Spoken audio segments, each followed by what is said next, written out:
contre Macron, contre l'Union européenne. Donc, nous allons simplement parler par la bouche d'occidentaux, d'Européens. Philippe Villiers. Philippe Villiers, ceux qui nous écoutent peuvent aller chercher. Philippe Villiers qui a été secrétaire d'État dans le gouvernement de Jacques Chirac et qui a été également député européen. Même aujourd'hui, si vous tapez sur CNews, vous allez voir les commentaires qu'il y fait.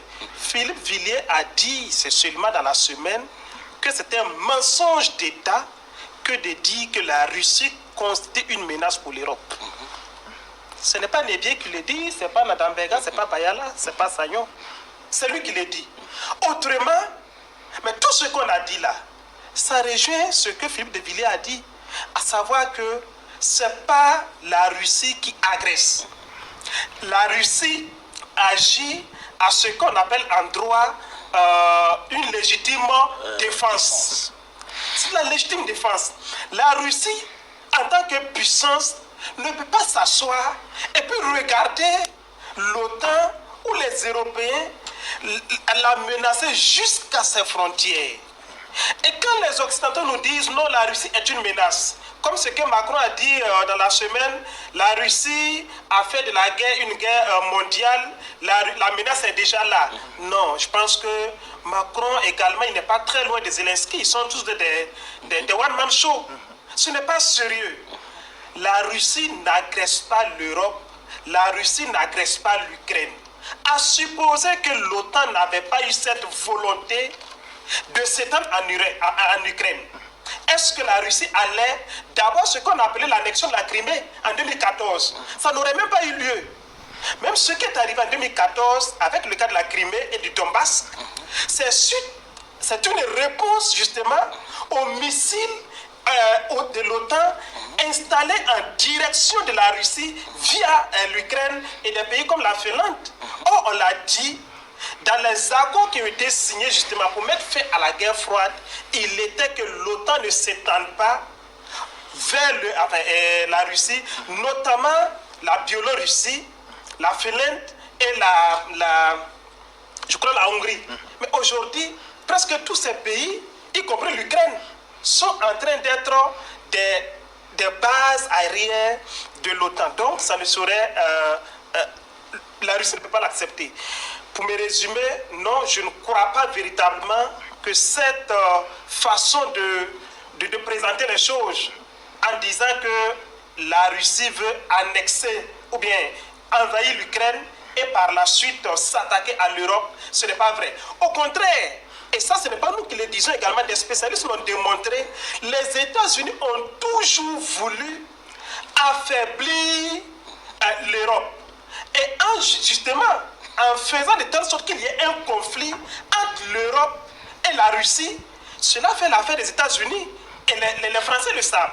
En tout cas, Macron, en tant que président, s'il a le sens de l'histoire, il le sait très bien que en mettant la Russie en conflit avec l'Europe, les États-Unis affaiblissent l'Europe et donc affirment leur suprématie sur le reste du monde. Tous les présidents américains qui se sont succédés récemment, partis depuis Bush jusqu'à Trump, vous verrez qu'au-delà des traités, au-delà des accords internationaux, c'est beaucoup plus leur personnalité et l'idéologie, le parti dont ils viennent, qui imprime la marche au-delà effectivement des accords que l'on signe. Et sur cette base, si vous regardez, j'ai parlé effectivement de valeurs. Prenez la personnalité de Trump, un homme d'affaires qui réussit. Vous connaissez la presse américaine, comment il contrôle, vous voyez l'immobilier, comment il contrôle, etc. Donc, c'est un homme d'affaires qui réussit. Donc, axé effectivement sur le résultat dans sa gouvernance, sur l'efficience et l'effectivité des investissements qu'il fait. Secondo, quelqu'un qui est attaché à la famille, aux valeurs conservatrices. La famille. Et quand je dis conservatrice, ce n'est pas la conservation, le conservatisme vu sous l'angle effectivement de la politique américaine, parce que ça a un autre sens spécifique ici. Tout à fait, oui. Voilà. C'est-à-dire la conservation effectivement de nos valeurs je le disais tantôt, il dit la famille, il ne peut pas comprendre effectivement qu'une famille constituée effectivement de gays ou de lesbiennes puisse éduquer un enfant. Ce qui est proche effectivement des valeurs que nous avons ici.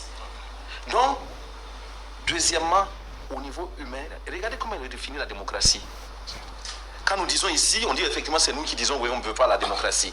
Même si nous on crie, on dit c'est la pratique de la démocratie sous nos cieux qui ne sert pas l'ensemble, qui permet effectivement à une minorité, souvent liée effectivement à l'élite intellectuelle, militaire, etc., qui exploite la masse. On dit non, non, non, il rejette la démocratie. Non, écoutez effectivement, et je vous invite à écouter le discours du vice-président Vance aux Européens. Sur la démocratie. Totalement une leçon de démocratie. Une leçon de démocratie qu'il a donne. Voilà, qui rejoint effectivement ce que nous avons dit ici. L'extrême droite. Lorsqu'effectivement, faites en sorte que la démocratie serve effectivement là, le peuple, serve la majorité, résolve effectivement les problèmes. N'est-ce pas? Et puis, les droits de l'homme. Il dit, vous chantez les droits de l'homme, etc. Mais vous prenez l'USAID, c'est les fonds, c'est les sous des contribuables américains, les impôts qu'ils payent. Et vous amenez ça pour que ça gère effectivement des projets de LGBTQ+ dans les pays. Et des choses effectivement qui sont étrangères aux valeurs qu'ils défendent. Donc, tout ceci pris ensemble, et vous comparez à ce qui se passe aujourd'hui en Union soviétique, en Russie, vous verrez qu'au niveau de la Russie également, c'est ces valeurs qui défendent. Et donc, on n'est pas surpris qu'au-delà effectivement la compétition pour le rapport de force et la compétition sur les énergies, gaz, pétrole, sur les minerais, amène effectivement des oppositions. Mais c'est des oppositions secondaires par rapport aux contradictions fondamentales qui sont de l'ordre effectivement des valeurs. Et c'est ça qui explique le rapprochement qu'il y a aujourd'hui. Vous voyez? Et mes deux collègues ont bien défini cela. Quand vous posez la question de savoir, est-ce qu'effectivement on peut penser que il va avoir la paix parce qu'on a effectivement ces... Mais vous regardez, si vous prenez effectivement la Russie aujourd'hui, est-ce que vous pouvez imaginer que c'est la Russie qui va chercher à aller étendre effectivement la guerre à l'OTAN ou aux pays européens et américains? Non, ça c'est encore de l'ordre des valeurs. De l'autre côté, les gens viennent d'une culture progressiste, d'une culture communiste qui est devenue effectivement social-démocrate, qui dit effectivement que la communauté de sort qu'il y a au niveau des individus, des humains, est telle qu'il faut les respecter. C'est pas pour rien qu'ils sont contre la guerre. De l'autre côté, l'autre aussi est contre la guerre. Donc on doit penser que la Russie va effectivement tenter d'aller au-delà effectivement de ce qui est convenu. Alors que, si vous prenez les États-Unis ont, l'armée américaine a un think tank qui s'appelle ROD, qui a écrit effectivement, qui a écrit effectivement qui a produit un rapport en 2019 sur le plan de conquête des territoires sous russophones pour l'affaiblissement de la Russie et éclater la Russie au moins en 50 petits États. De sorte effectivement, c'est depuis 2019. Donc ça veut dire que le plan est là. Et de l'autre côté, vous voyez que c'est du capitalisme. C'est pas pour rien qu'il s'appelle le monde libre. Free world. Et leur définition du monde libre, là également, ça a connu une évolution. La première évolution, ils prenaient même les dictatures qui étaient dedans. Les pays qui étaient dictatoriaux, là, il n'y a pas de problème. On dit effectivement, vous êtes du monde libre. Parce que pourvu que vous soyez effectivement pour les libertés individuelles, pour vous ayez l'économie de marché, hein, il faut que vous soyez contre le communisme. Et c'est maintenant, avec l'évolution, ils se disent, bon, si on fait comme ça, on va nous critiquer beaucoup, on va essayer de faire en sorte que ceux qui sont dictateurs là, ils n'ont qu'à essayer de faire un peu moins. Donc, ça veut dire quoi? Que le monde libre, c'est un monde de conquête. C'est un monde de prédation. Pourvu effectivement que eux, ils puissent avancer dans leur visée. Et de l'autre côté, ils veulent répondre aux besoins de leur peuple pour faire en sorte que, pour ce qui est de l'échelle de Maslow, il y ait effectivement, au lieu de pyramide, qu'il y ait effectivement une véritable échelle, hein, en renversant effectivement la pyramide.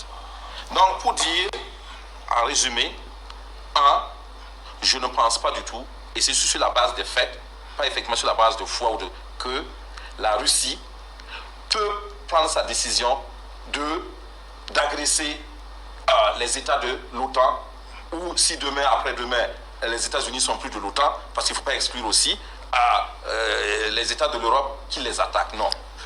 Mais justement, est-ce que nous